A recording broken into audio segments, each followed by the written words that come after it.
दोस्तों, पवन teaching centre में आपका स्वागत है। बने रहे पवन टीचिंग सेंटर के साथ।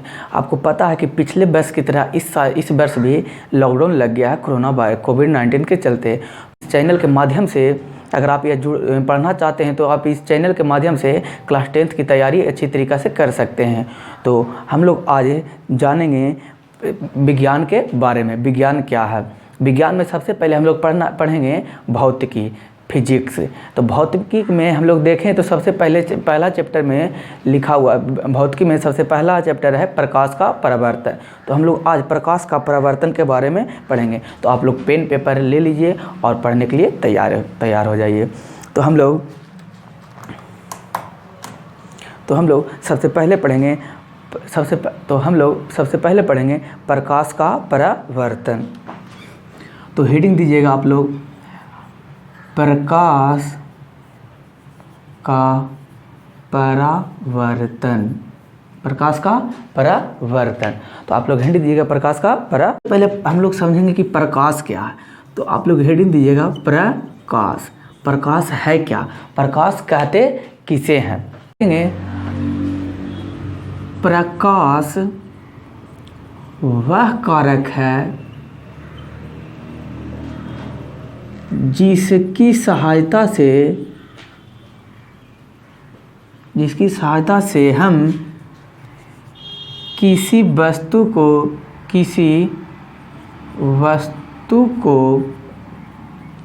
देख पाते हैं या देख सकते हैं, उसे प्रकाश कहते हैं। प्रकाश वह कारक है जिसकी सहायता से हम किसी वस्तु को देखेंगे। प्रकाश का स्रोत। प्रकाश का स्रोत क्या क्या है? तो सबसे पहले हम लोग पढ़ेंगे प्रकाश का स्रोत। प्रकाश का स्रोत, प्रकाश कहाँ से हमें मिलता है? तो प्रकाश हमें दो माध्यम से मिलता है। पहला माध्यम प्राकृतिक साधन, प्राकृतिक प्रकाश का स्रोत।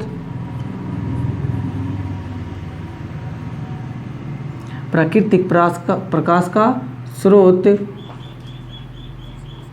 दूसरा हम लोग देखेंगे मानव निर्मित प्रकाश का स्रोत। पहला हम लोग देखेंगे प्रकाश का स्रोत, प्राकृतिक प्रकाश का स्रोत। दूसरा हम लोग देखेंगे मानव निर्मित प्रकाश का स्रोत। तो प्रकाश का पहला है प्राकृतिक प्रकाश का स्रोत। प्राकृतिक प्रकाश का स्रोत है क्या? प्राकृतिक प्रकाश का स्रोत जो प्राकृतिक से मिले हैं, जैसे सूर्य, तारा, ये सब सूर्य और तारा ये प्राकृतिक प्रकाश का स्रोत है। तो मानव निर्मित प्रकाश का स्रोत क्या हुआ? मानव निर्मित प्रकाश का स्रोत हुआ जलता हुआ बल्ब, जलती हुई मोमबत्ती, जलता हुआ टॉर्च। ये सब क्या है? ETC। ये सब सारा मानव निर्मित प्रकाश का स्रोत है। प्राकृतिक में जितने भी प्रकाश के स्रोत हैं, उससे हम लोग एनर्जी को, ऊर्जा को उत्पन्न कर सकते हैं। तो हम लोग सबसे पहले हमने अगर बल्ब, हेलोजन जिसको कहते हैं, अगर आप लोग शादी में गए होंगे तो आप देखेंगे बड़े बड़े हेलोजन लगाया जाता है। अगर उसके सामने आप खड़े हो जाएं तो आपको मानते हैं चुन्नू मुन्नू उसके सामने क्या है? खड़े हुए। तो इसको इस प्रकाश से क्या चीज़ मिलता है? एनर्जी मिलता है, ऊर्जा मिलता है, जिसके कारण ये इसे क्या महसूस होती है?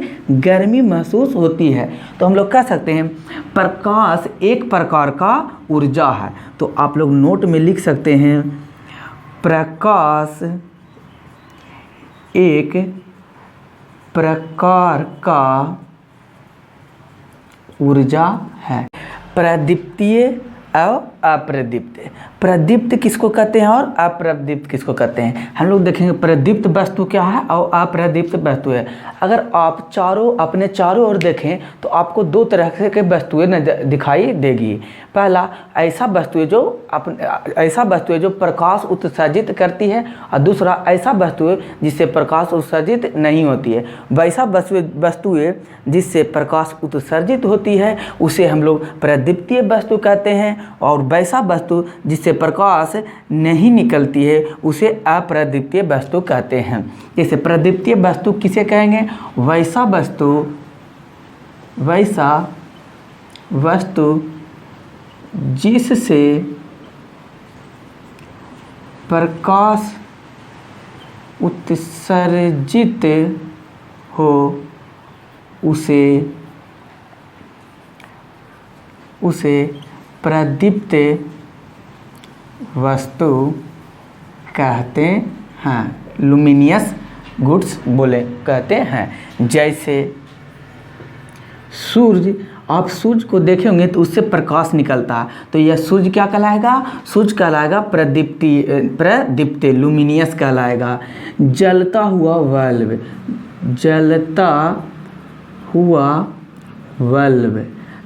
हुआ बल्ब ही प्रदीप्तीय वस्तु कहलाएंगे, क्योंकि उससे भी प्रकाश निकलते रहती है। तो हम लोग देखते हैं अप्रदीप्तीय वस्तु। तो वैसा वस्तु जिससे प्रकाश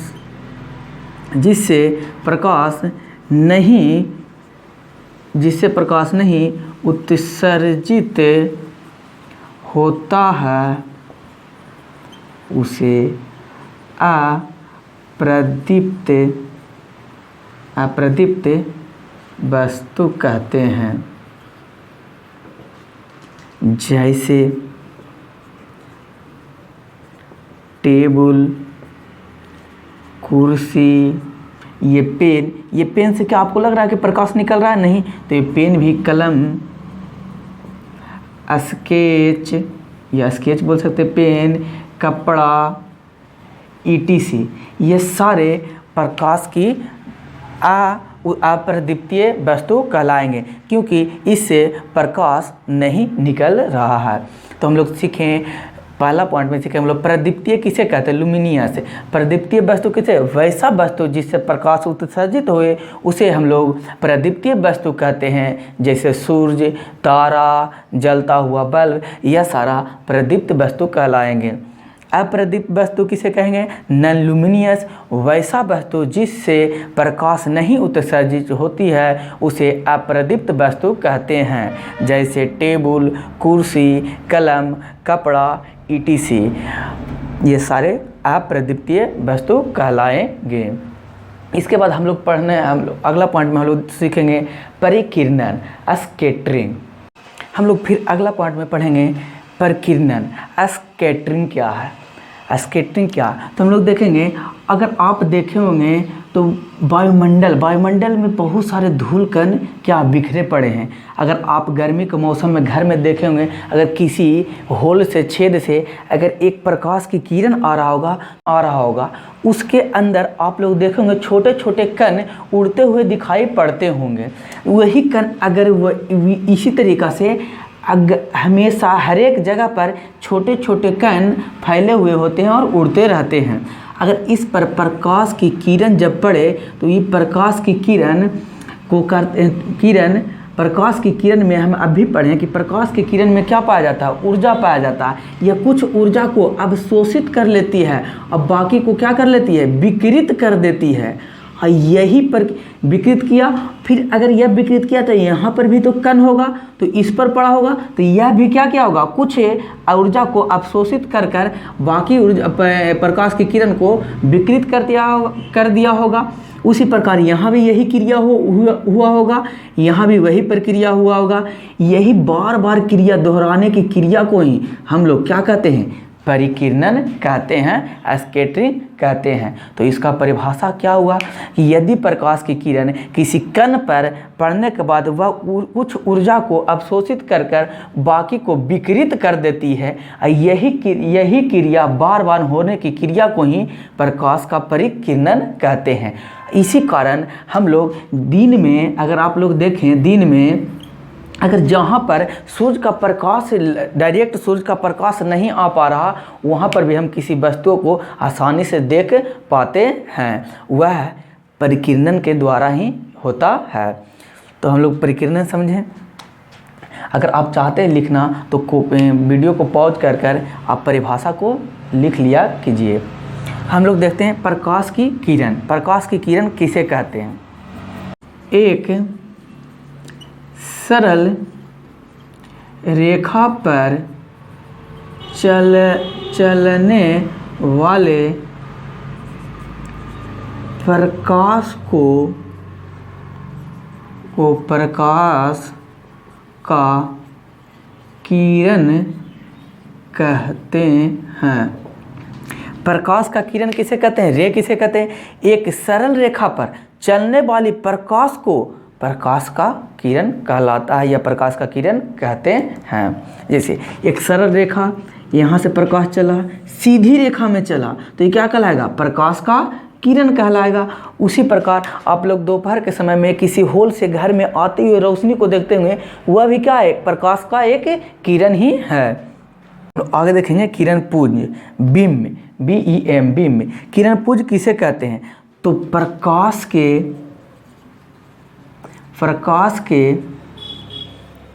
किरणों के समूह को ही प्रकाश के किरणों के समूह को ही किरण पुंज कहते हैं। किरण पुंज किसे कहते हैं? प्रकाश के किरणों के समूह को ही किरण पुंज कहते हैं। किरण पुंज है क्या, किसे कहते हैं? तो प्रकाश के किरणों के समूह को ही किरण पुंज कहते हैं। फिर किरण पुंज 3 प्रकार के होते हैं: समांतर किरण पुंज, अपसारी किरण पुंज और अभिसारी किरण पुंज। तो हम लोग तीनों के बारे में पढ़ेंगे। समांतर किरण पुंज क्या है और अभिसारी क्या है और अभिसारी किरण पुंज क्या है। तो हम लोग इसको मिटाते हैं। दोस्तों, आपको लगता होगा कि सर मिटा देते हैं। मिटाने के समय हम मिटाकर अगला पॉइंट लिखते हैं, इसलिए कि आपको कम समय में ही हम आपको ज़्यादा सिखा पाएँ। इससे क्या होगा कि कम समय में आप ज़्यादा सीख पाएंगे। अन्यथा हम मिटाएंगे, उतना देर आपको वीडियो पॉज रहेगा। इसके चलते हम लोग मिटाकर आपको पॉइंट लिख देते हैं, जिससे कि आपको कम समय में आप अधिक जानकारी ले पाएँ और अधिक पढ़ पाएँ।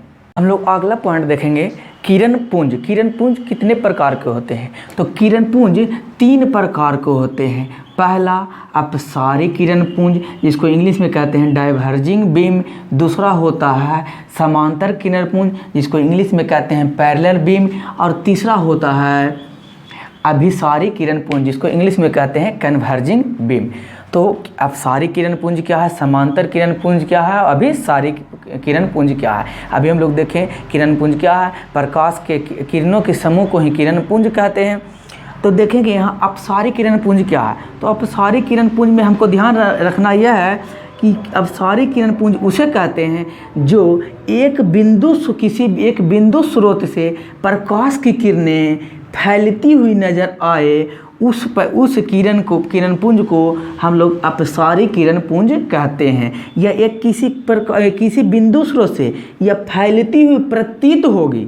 क्या होगी? फैलती हुई। जैसे हम लोग टॉर्च अगर जलाते हैं तो टॉर्च को जलाते होंगे तो देखते होंगे यह फैलता होगा। प्रकाश की किरण एक किसी बिंदु से निकलकर फैलती हुई प्रतीत होती होगी, उस किरण को हम लोग अपसारी किरण पुंज कहते हैं। इसका एग्जाम्पल में हम लोग लिख सकते हैं टॉर्च। मोबाइल का आप लोग फ्लैश देखे होंगे, तो मोबाइल का फ्लैश भी क्या कहलाएगा? अपसारी किरण पुंज, डाइवर्जिंग बीम कहलाएगा। उससे मोबाइल के फ्लैश आप लोग जब जलाते होंगे तो वहाँ से देखते होंगे कि किसी एक बिंदु स्रोत से प्रकाश की किरण फैलती हुई नज़र आती होगी, उसी किरण पुंज को हम लोग अपसारी किरण पुंज कहेंगे। अगर यहाँ पर देखें अपसारी किरण पुंज के अगर दो किरणों को हम लोग लेते हैं तो अगर इसके बीच की दूरी को देखें तो अपसारी किरण पुंज में दो किरणों के बीच की दूरी दो किरणों के बीच की दूरी क्या होती जाती है, बढ़ती जाती है। तो दूसरा पॉइंट में हम लोग कह सकते हैं अपसारी किरण पुंज में दो किरणों के बीच की दूरी बढ़ती जाती है, यानी दो किरणों के बीच की दूरी हमेशा क्या होती जाएगा, बढ़ते जाएगा। हम लोग अगला समझते हैं समांतर किरण पुंज, इंग्लिश में कहते हैं पैरेलल बीम किसे कहते हैं। तो हम लोग देखेंगे पैरेलल बीम किसे कहते हैं, तो समांतर किरण पुंज किसे कहते हैं, वैसी किरणों की समूह जो सीधी रेखा में दो किरणों के बीच की दूरी हमेशा समान हो, पैरेलल हो इस प्रकार से, तो वैसे किरण क्या कहलाएगा, समांतर किरण पुंज कहलाएगा। और यहाँ पर अगर देखें अगला पॉइंट, अगर यहाँ पर देखें कि समांतर किरण पुंज के बीच की दूरी हमेशा बराबर होती है, तो माना जाता है सूर्य के एग्जाम्पल में हम लोग देखते हैं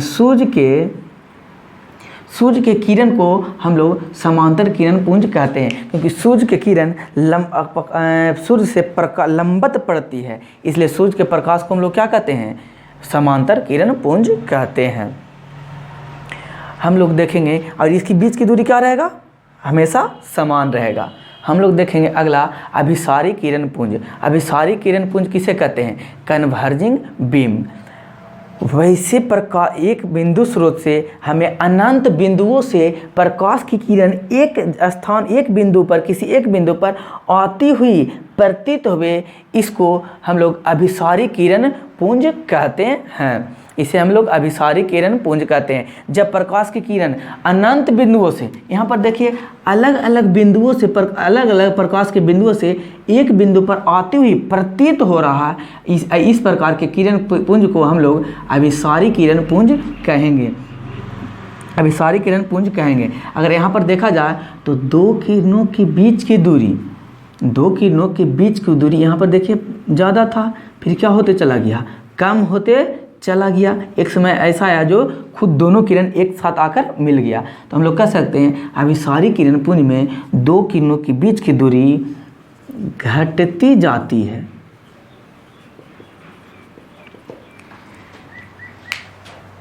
पहला में हम लोग अपसारी किरण पुंज में दो किरणों के बीच की दूरी बढ़ती है, समांतर में बराबर रहती है, और अभिसारी में दो किरणों के बीच की दूरी घटती जाती है। तो हम लोग इस प्रकार से हम लोग पढ़ें। अगर दोस्तों आपको अच्छा लगा तो लाइक और शेयर करना ना भूलें। अपने दोस्तों को बताइए। अब प्रत्येक दिन आपको एक वीडियो मिलेगा जिसके माध्यम से आप घर पर बैठकर पढ़ाई कर सकते हैं। तो आप वीडियो को लाइक और शेयर करना ना भूलें, और नीचे दिया हुआ रेड बटन को दबाकर सब्सक्राइब कर लें। तो हम लोग अगला पॉइंट देखते हैं। तो हम लोग अगला पॉइंट में देखते हैं पारदर्शी क्या है, पारभासी क्या है और अपारदर्शी क्या है। हम लोग पारदर्शी किसे कहते हैं, वैसा पदार्थ जिससे होकर प्रकाश की किरणें आसानी से पार हो जाए उसे हम पारदर्शी वस्तु या पारदर्शी वस्तु कहते हैं, ट्रांसपेरेंट गुड्स कहते हैं। जैसे शीशा, कांच से, सफ़ेद कांच से देखते होंगे कि प्रकाश हमें आसानी से ये एक साइड से दूसरे साइड की ओर दिखाई देता है, इसलिए इसे वह कांच क्या कहलाएगा, पारदर्शी कहलाएगा। कांच हुआ, उजला पॉलीथीन,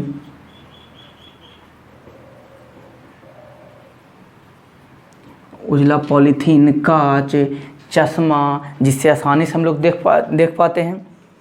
पारभासी किसे कहते हैं, ट्रांसपेरेंट कहते हैं। पारभासी क्या है, वैसा पदार्थ जिससे प्रकाश की किरणें पूर्णतः नहीं पार होवे। पूर्णतः कहने का मतलब कुछ प्रकाश की किरणें इधर ही रह जाए और कुछ पार होवे, वैसे वस्तु को हम लोग पारभासी कहते हैं। कागज़ से अपने सर को पोछे होंगे, तो जब सर को पोछे होंगे तो पूरा कागज़ में क्या लग गया होगा, तेल। तो उससे आप लोग इस तरीक़ा से देखने के प्रयास करते होंगे, तो उससे क्या होता है, कुछ हल्का हल्का क्या दिखाई पड़ता है, तो वह कैसा वस्तु कहलाएगा, परभासी। तो कह सकते हैं तेल लगा हुआ कागज़ कैसा पदार्थ है? परभासी पदार्थ है या परभासी वस्तु है। घिसा हुआ कांच, कांच को आप लोग देखे होंगे नीचे ज़मीन पर पड़ा हुआ बहुत दिन से भीगा हुआ होगा, तो उसमें क्या घिसा हुआ होगा, तो आसानी से हम लोग इस पार से उस पार नहीं देख पाते हैं, तो वैसे वस्तु को हम लोग क्या कहते हैं? परभासी वस्तुएं कहेंगे। यानी कहने का मतलब हुआ, इसका परिभाषा हुआ, परभासी वस्तु किसे कहते हैं? वैसे वस्तु जिससे प्रकाश की किरणें पूर्णतः बाहर ना जा पाए, उस वस्तु को हम लोग परभासी वस्तु कहते हैं। जैसे एग्जाम्पल में आप लोग ले सकते हैं घिसा हुआ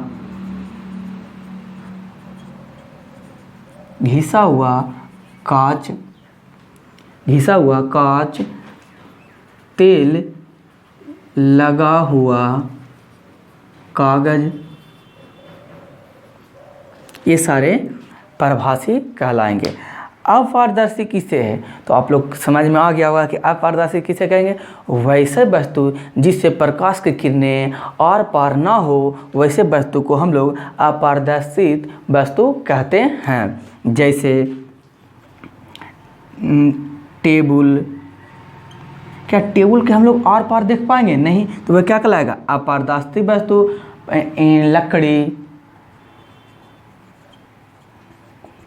लकड़ी, दीवार, ये सब क्या कहलाएंगे? लकड़ी, दीवार, दरवाज़ा, बुक, ऐसे चीज़ जिससे हम लोग प्रकाश की किरण आर पार ना हो जाए, या इसे हम कह सकते हैं एक शब्द में कह सकते हैं वैसे वस्तु जिसे हम लोग आर पार ना देख सकें, वह अपारदर्शी कहलाता है। वैसे वस्तु जिससे हम लोग हल्का धुंधला देख पाएँ, उसे पारभासी वस्तु कहेंगे। और वैसे वस्तु जिसे हम लोग एक आर पार देख पाएंगे, उसे पारदर्शी वस्तु कहेंगे। तो आप लोग इसे लिख सकते हैं, उतार सकते हैं। हम लोग अगला पॉइंट में देखेंगे प्रकाश का परिवर्तन है क्या, कहते किसके? प्रकाश का परिवर्तन किसे कहते हैं? तो प्रकाश, रिफ्लेक्शन ऑफ लाइट। तो प्रकाश का परिवर्तन का परिभाषा होगा, प्रकाश के किसी वस्तु से टकराकर लौटने को प्रकाश का परिवर्तन कहते हैं।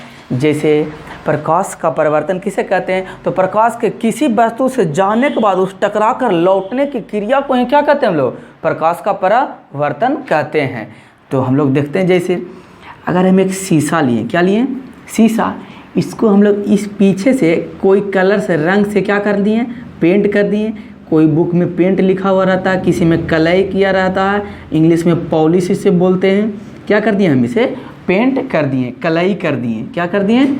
कलई कर दिए, पेंट कर दिए, या कहेंगे पॉलिश कर दिए। अब इस पर हम क्या करेंगे? एक प्रकाश की किरण को क्या करेंगे? छोड़ेंगे। जब हम इस प्रकाश की किरण को छोड़ते हैं, आप लोग देखेंगे घर के सामने, अगर आपके घर में टॉर्च होगा तो आप इस शीशा में क्या करते होंगे? दर्पण में प्रकाश टॉर्च बार कर देखते होंगे। जब उस पर जाता होगा तो टकरा कर क्या होता है? वापस रिटर्न आता होगा।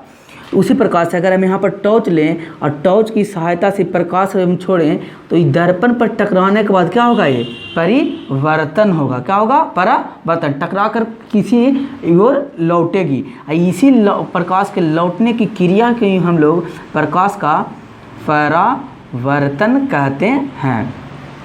तो इसका परिभाषा हो गया, प्रकाश किसी भी वस्तु से जाकर टकराकर वापस लौटने की प्रक्रिया को ही प्रकाश का परावर्तन कहा जाता है। तो हम लोग समझेंगे कि प्रकाश के परावर्तन का नियम क्या है। हम लोग अगला पॉइंट में देखेंगे परावर्तन के नियम, लॉ ऑफ रिफ्लेक्शन। परावर्तन के नियम क्या है? लॉ ऑफ रिफ्लेक्शन क्या है? तो देखेंगे परावर्तन के नियम, लॉ ऑफ रिफ्लेक्शन किसे कहते हैं। तो परावर्तन का नियम यह है, लॉ ऑफ रिफ्लेक्शन के हम लोग समझेंगे क्या है। यहाँ पर हम देंगे एक पिक्चर बनाते हैं। एक शीशा लिए, शीशा को नीचे हम लोग क्या कर दिए? हम कलई कर दिए, या इसी को बोलेंगे पॉलिश कर दिए, या कह सकते हैं पेंट कर दिए। जब इसे हम पेंट किए तो ये किसके रूप में बन गया? एक दर्पण के रूप में। क्या बन गया? एक दर्पण। जो घर में आता होगा शीशा, तो आप लोग देखेंगे छोटा शीशा आता होगा, टूट जाता होगा, तो आप लोग पीछे उसके देखते होंगे तो क्या चीज़ रहता हुआ? कलई किया हुआ रहता है, कलर पेंट किया हुआ रहता है। तो ये कैसा है? समतल है और बना दर्पण। तो क्या कहेंगे इसको? यह क्या है? समतल दर्पण, समतल दर्पण, प्लेन मिरर बोला जाता है इंग्लिश में। अगर हम इस पर क्या हम पढ़ रहे हैं, परावर्तन के नियम क्या है, परावर्तन के नियम कहते किसे, तो हम लोग देखेंगे क्या, अगर प्रकाश की किरण को इस पर हम लोग डालें, ये प्रकाश की किरण क्या हो रहा आ रहा है, और अगर प्रकाश की किरण किसी माध्यम से प्रकाश की किरण आ रहा है, इसे हम लोग आपतित किरण कहते हैं। क्या कहते हैं? आपतित किरण। इंग्लिश में इसे हम लोग बोलते हैं इंसिडेंट रे कहते हैं। इसको आपतित किरण को इंग्लिश में कहते हैं इस इंसिडेंट रे। आई क्या चीज़ से स्टार्ट होता है? आई से, इसलिए हमको क्या सूचित करते हैं इसको? आपतित किरण को आई से भी सूचित करते हैं। It is denoted by I. जब यह प्रकाश की किरण आ रहा तो इसका नाम क्या पड़ गया? आपतित किरण। यह दर्पण से परावर्तन के पास, अभी हम लोग पढ़े परावर्तन किसे कहते हैं? जब प्रकाश की किरण किसी पर टकरा कर वापस लौट जाए या परावर्तन हो जाए, उसे क्या कहते हैं? प्रकाश का परावर्तन कहते हैं। तो ये प्रकाश की किरण आया और दर्पण से टकरा कर क्या हो गया? लौट गया, तो इसे हम क्या कहेंगे? परावर्तन। इसको हम लोग बोलते हैं परावर्तित किरण। इसे इंग्लिश में कहते हैं रिफ्लेक्टेड रे, परावर्तित किरण। तो रिफ्लेक्टेड रे क्या चीज़ से स्टार्ट होता है? आर से, तो इसे सूचित क्या करेंगे? आर से हम लोग सूचित करेंगे। It is denoted by R. आपतित किरण और परावर्तित किरण। किरण आया और जिस बिंदु पर से ये टकराया उस बिंदु को हम लोग कहते हैं आपतन बिंदु। आपतन बिंदु, इसे इंग्लिश में कहते हैं point of incident. Point of incident, आपतन बिंदु। इसे ओ से सूचित किया जाता है। आपतित किरण हुआ, आप टकराया, टकराने के बाद परावर्तित हुआ, इसका नाम पड़ा परावर्तित किरण। और जिस बिंदु पर पड़ा उसको हम कहते हैं आपतन बिंदु कहते हैं, पॉइंट ऑफ इंसिडेंट कहते हैं। अब हम लोग देखेंगे आपतन बिंदु पर डाला गया लंब, आपतन बिंदु पर डाला गया लंब क्या कहलाता है? अभिलंब कहलाता है। अभिलंब, इंग्लिश में बोलते हैं इसे नॉर्मल। तो नॉर्मल बोलते हैं इंग्लिश में, तो क्या चीज़ इसे सूचित किया जाएगा? एन से सूचित किया जाएगा। It is denoted by N. आपतित किरण और परावर्तित किरण जिस बिंदु से होता है उस बिंदु पर डाला गया लंब को ही हम लोग अभिलंब कहते हैं, नॉर्मल कहते हैं। अगर देखा जाए आपतित किरण और अभिलंब के बीच एंगल बन रहा है, आपतित किरण और अभिलंब के बीच एंगल बन रहा, तो इसे हम लोग कहेंगे आपतित एंगल, कोण of incident, angle of incident कहेंगे। और जब यहाँ अभिलंब और परावर्तन के में भी क्या बन रहा है? एंगल कोण बन रहा है, इसको हम लोग कहेंगे परावर्तित एंगल कहेंगे। इसको आर से सूचित करेंगे और इसे आई से सूचित करेंगे। तो आपतन कोण और परावर्तन कोण क्या होता है? बराबर होता है। Angle I equal to angle R. अगर इसे हम नाम दे दें ए बी सी, और ये क्या है? एन है, ये तो ओ है ही। अगर इसको हम नाम दे दें ए, आई किरण को क्या दे दें? बी दे दें, तो क्या हो जाएगा? Angle A O N, angle A O N बराबर होगा एंगल एन ओ बी के, एन ओ बी के। यही एंगल ए ओ एन को ही हम लोग किसे सूचित करते हैं? आई से। तो यह हो गया angle I equal to angle, इसे एन ओ बी को किससे सूचित करते हैं? आर से। तो क्या हो जाएगा? ये एंगल आर। आपतित किरण और परावर्तित किरण का कोण बराबर होता है। यानी कहने का मतलब परिवर्तन का नियम क्या है, जब प्रकाश की किरण समतल दर्पण पर पड़ता है तो परावर्तन के बाद जितना डिग्री से आएगा उतना ही डिग्री से परावर्तित हो जाएगा। तो हम लोग कहेंगे कि आपतित किरण परावर्तन के पास 30 डिग्री से अगर आया तो परावर्तित भी कितने डिग्री से हो जाएगा, 30 डिग्री से हो जाएगा। तो हम लोग सीखें परावर्तन के नियम क्या है। आपतित किरण, परावर्तित किरण, अभिलंब, आपतन बिंदु और एंगल ऑफ इंसिडेंट और एंगल ऑफ रिफ्लेक्शन। अब इसे हम हर एक को पॉइंट बाय पॉइंट करके लिखेंगे। तो आप लोग आपतित किरण देख के डैश दीजिएगा। आपतित किरण कहते किसे हैं? आपतित किरण किसे कहते हैं? किसी बिंदु स्रोत से आते ही प्रकाश की किरण को ही आपतित किरण कहते हैं, इंसिडेंट ऑफ रे। फिर अगला आप लोग हिंदी हेडिंग दीजिएगा दूसरा, परावर्तित किरण।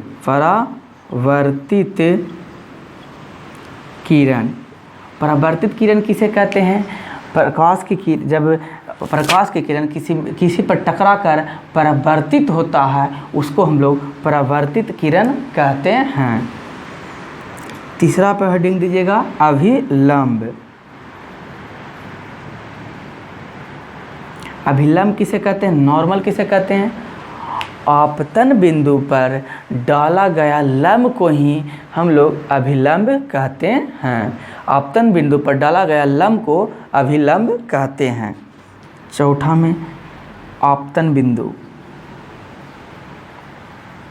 आपतन बिंदु पॉइंट ऑफ इंसिडेंट। आपतन बिंदु किसे कहते हैं? जिस बिंदु पर आपतित किरण और परावर्तित किरण और अभिलंब हो उसी बिंदु को हम लोग आपतन बिंदु कहते हैं, पॉइंट ऑफ इंसिडेंट कहते हैं। आप लोग हेडिंग दीजिएगा एंगल ऑफ इंसिडेंट।